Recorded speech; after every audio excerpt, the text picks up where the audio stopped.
Good morning to all of you. Today we will discuss about the next topic, that is IPC, Inter-Process Communication. Inter-Process Communication. So here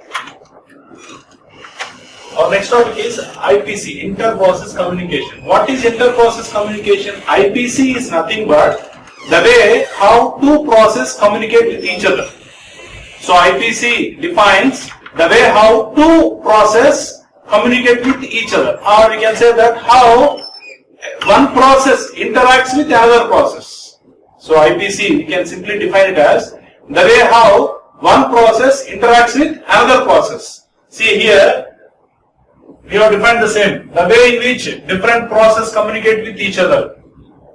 Or IPC is a mechanism that involves communication of one process with another process. Okay, that is IPC. So what is IPC? Inter-process communication. The name itself, it is very clear that inter-process communication means, so the way how the process, one process communicates or interacts with another process is simply termed as inter-process communication, IPC. So coming to here, IPC, we simply say that IPC is of two types. Okay. One is independent and the other is cooperative process. IPC, we can say that whether the process is independent process or it is cooperative process. So independent process means, see, if there are different processes like P1, P2, P3, P4 like that. Okay. So this process P1, if this process does not affect any other process, okay, if this process P1, if it does not affect the other process, then we can say that this process P1 is independent process. Okay. Next, coming to cooperative process, nothing but if P1 communicates with the other process P2 or P3 or P4, or if P4 interacts with P1 or P3 interacts with P1 or P2 interacts with P1, then we say that the process P1 is cooperative process. Okay. So IPC, the inter-process communication, again it is of two types. What we are discussing is that the process may be independent process or it may be cooperative process. When we say that a process is independent process, if that process does not affect the other process, then we say that the particular process is independent process. Okay. If that process communicate with other processes, then we say that it is cooperative process. Now, in the next slide, we are going to discuss about cooperative process only, because there is no problem with the independent process. There are no issues with independent process. In the coming slides, we are going to discuss about cooperative process only. Okay. So in the cooperative process, the communication can be done in two ways. The communication can be done in two ways. For example, if you see the first one, so the communication can be done within the related process. Okay. For example, if this is process P1, this is parent process. Okay, if it has created another process, that is P2, and this is child process. Okay, this is child process. Right? So we have two processes. Okay, process P1, P2. P1 is the parent process and P1 has created the process P2, and now we simply call the process P2 as the child process. If the communication takes place between these two processes, so then we say that these two are related processes. Why? Because parent and child, these two are related. Right? How? These two are parent and child. They are related process. If the communication takes place between related processes, then we say that that process is, we simply call it as pipe. Means the communication has taken place between the related process.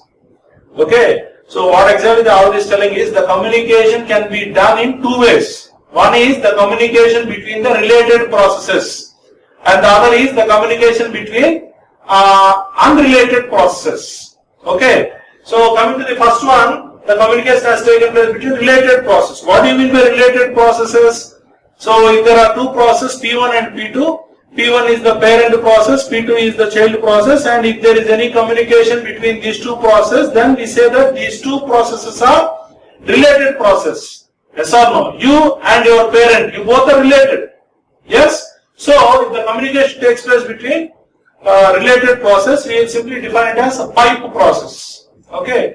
And second one is communication between unrelated process.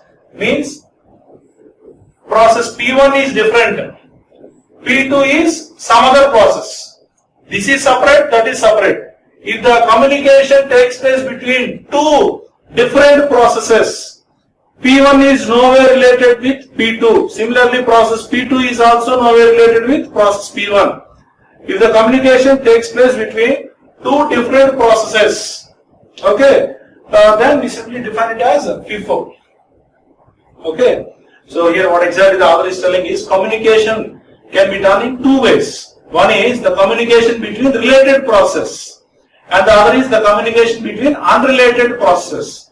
Related process is nothing but the communication between parent process and child process. If the communication takes place between parent process and child process, we simply define it as related processes. Similarly, unrelated process is nothing but if the communication takes place between two different processes. Okay, so these are the two ways how the communication can be done. Coming to the next, okay, here the cooperative nature is utilized for the following reasons. Why the cooperative process is required? It is for the following reasons. Coming to the first one, it is information sharing. What do you mean by information sharing? Suppose there might be a situation where different processes may need to share the same information. Let us suppose this is the information. Let us suppose different process P1, P2, P3 and so on. So these are P1, P2, P3 are three different processes, whereas they want to share the common information among them. In that situation, this is useful. The information sharing concept is utilized. So how it is used? Okay.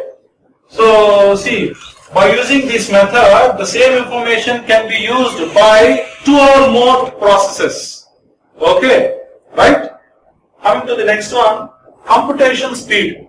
Computation speed means increasing the speed in execution. How this can be done is, for example, if there is a large task, let us suppose this is a task to be executed.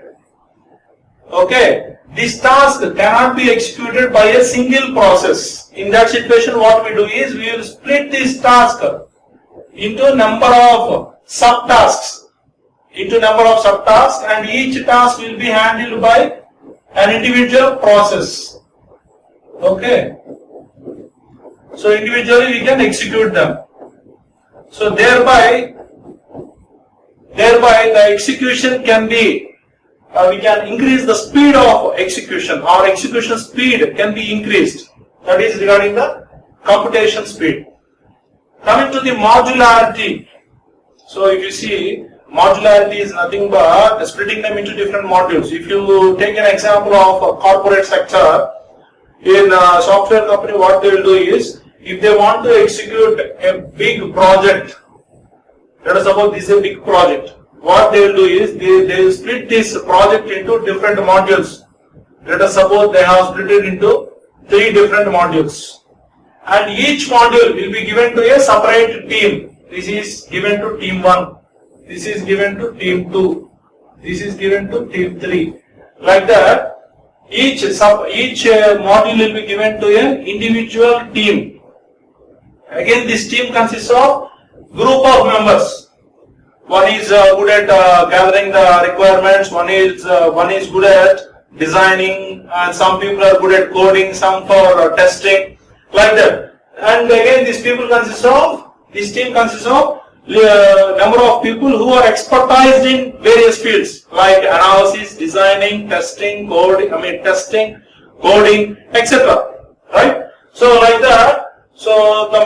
functionality says that the work will be easier.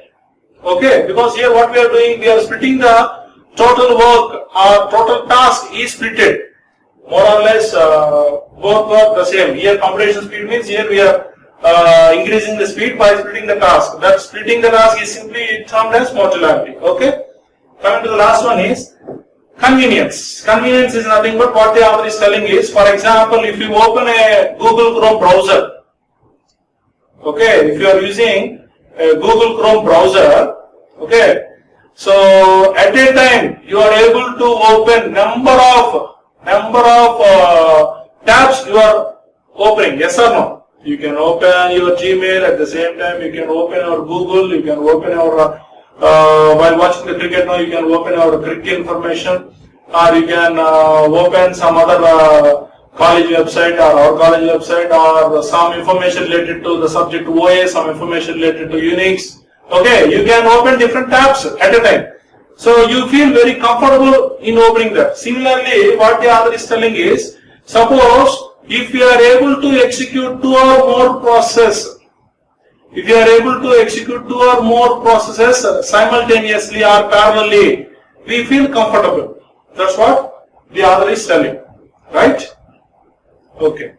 So these are the reasons why the cooperative nature is being utilized. Okay. Come to the next one. So IPC, inter-process communication, can be established through 2 fundamental processes. They are nothing but shared memory concept and message passing concept. These are the 2 concepts, okay, which were used in IPC. Okay, so shared memory. Coming to the shared memory. Okay, how the memory is shared. So, for example, in shared memory, suppose if process A wants to send any information to process B, if process A wants to send some information or message to process B, what it will do is, it will keep that in shared memory. It will keep that information in shared memory. See, process A will keep that information in shared memory. See, and then process B will access, this will access from the shared memory. Hope you have understood. Okay, similarly, in message passing, if A wants to send a message to B, what it will do is, A will keep that message or it will send that message to kernel. Okay, and kernel knows the information that A wants to send that message to B. Okay, thereby the kernel sends the same message to B. Hope you have understood. Here what exactly I am telling to explain is, here the IPC is established based on 2 important concepts. One is shared memory and the other is message passing. In shared memory, what happens is, we will see with the figure. So in shared memory, what happens is, see here, in shared memory, process A wants to share the memory with the process B. In this situation, what happens is, process A will keep that in shared memory. If process A wants to share any message or information, process A wants to share any message or information with process B. In that situation, what happens is, process A will keep that information or message in shared memory. Okay, and process B will access that message or information that will be accessed by process B. Okay, right? In shared memory, what happens is, if process A wants to share a message or an information with process B, then in that situation, what happens is, process A will keep that information or message, whatever it wants to share to process B, whatever information or message it wants to share, that message it will keep in shared memory. Okay, process B will access that message or information from shared memory. which was kept by process A. Okay. So that is what happens in shared memory. Coming to message passing. Message passing, what happens is, see, process A, this is message. Process A wants to share this message with process B. See, process A wants to send a message to process B. In that situation, what happens is, process A, whatever the message it wants to send, it will keep that message in the kernel. See, this message is kept by process A. M is message, don't get confused. Whatever the message process A wants to send to process B, the same message process A will send to, or it will keep in kernel. Kernel knows the information that this message which was kept by process A has kept or sent that message or kept that message in the kernel because it wants to share or it wants to send that message to process B. So what happens is, the same message which was kept by process A, that will be sent to process B.